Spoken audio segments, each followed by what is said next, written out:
मारूफ भारतीय अदाकार खातून से ज्यादती के इल्जाम में गिरफ्तार।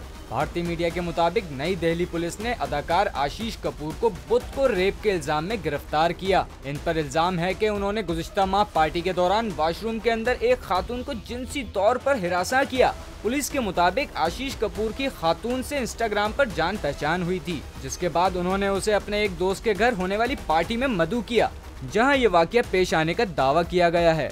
FIR में खातून ने अदाकार आशीष, उनके दोस्त की बीवी और 2 नामालूम अफराद को नामजद किया है। ताहम बाद में खातून ने अपना बयान तब्दील करते हुए कहा कि ज्यादती सिर्फ आशीष कपूर ने की।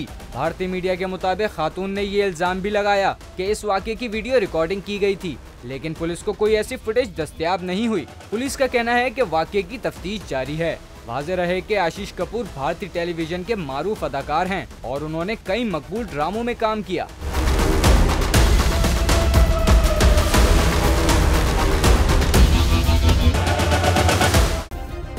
सब्सक्राइब करें और बेल दबाएं ताकि कोई खबर रह न जाए।